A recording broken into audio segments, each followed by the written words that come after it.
Kumusta?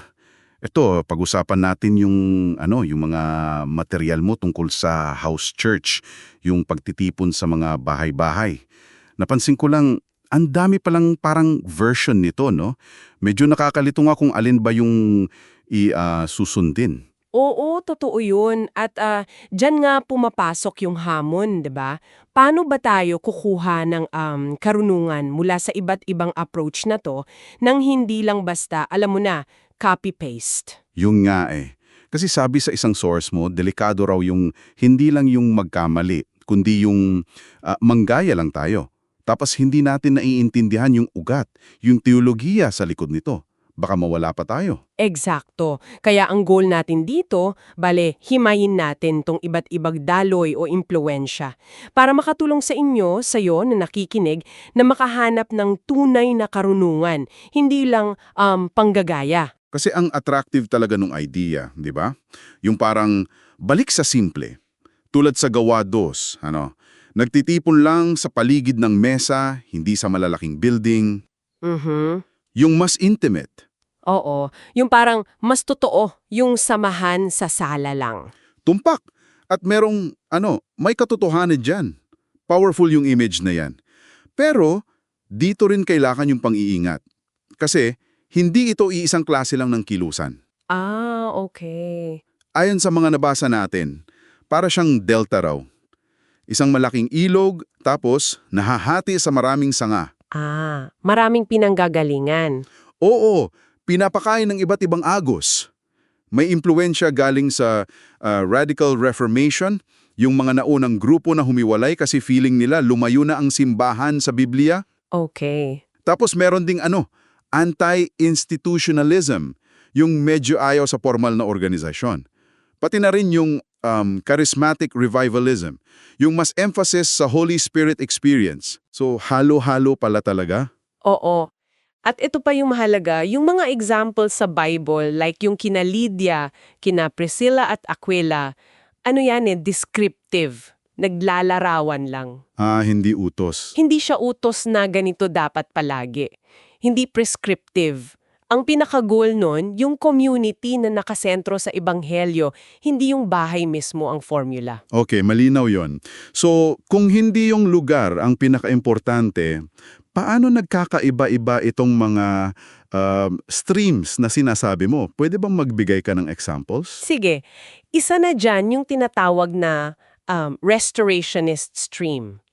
Ang gusto nila parang subukang ibalik o kopyahin ng sakto yung itsura at gawain ng New Testament Church. Parang time machine. Medyo ganon. Ang ganda nito, syempre yung taas ng pagtingin sa scripture. Very Bible-based. Pero ang potential na bitag, Ano yon? pwedeng maging masyadong legalistiko. Yung tipong puro rules, puro forma.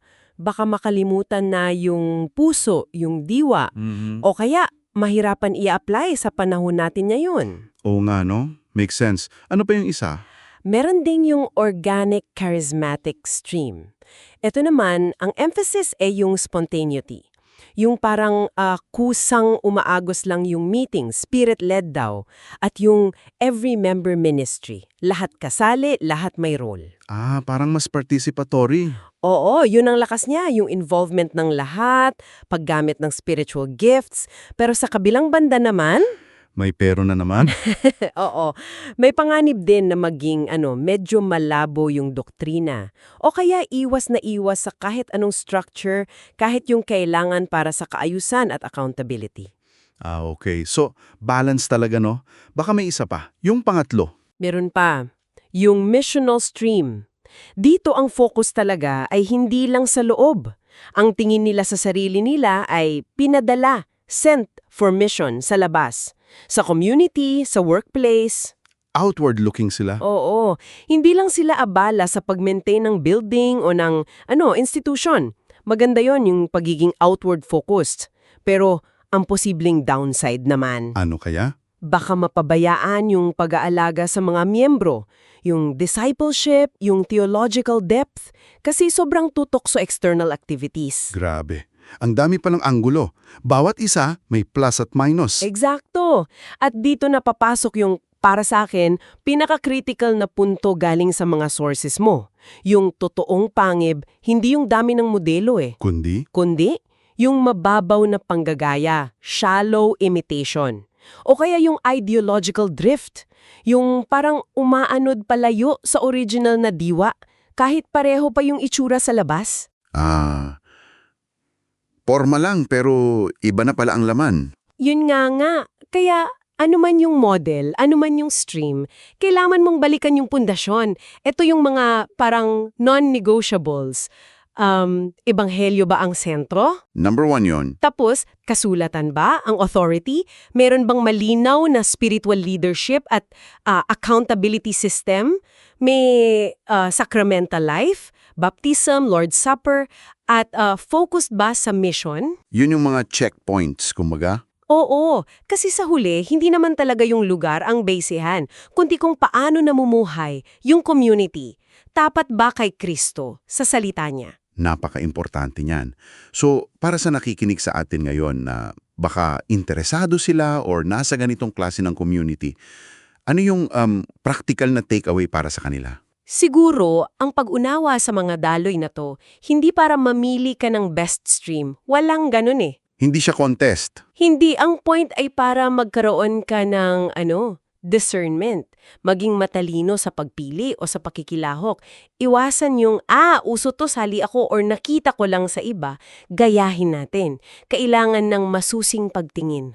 Masusing pagsisiyasat talaga. Tumpak. Kasi nga, ang susi wala sa saan kayo nagtitipon, kundi sa paano at bakit. Itanong mo sa sarili mo, itanong ninyo sa community, nakaugat ba talaga to sa Biblia? Si Kristo ba ang sentro? May accountability ba yung leaders? Oo, may pananagutan ba sila? At malinaw ba yung pagtugon sa Great Commission sa mission? Ang goal, hindi yung perfect stream, kundi yung biblical wisdom para makabuo o makasali sa isang tapat na komunidad. At siguro ito na lang yung iiwan nating tanong para sa pagninilay mo, para sa inyong pagninilay. Sa halip na itanong, aling stream ba ang pinakamaganda? Baka mas magandang tanong, paano tayo makakakuha ng life-giving water, kumbaga, mula sa iba't ibang daloy na ito?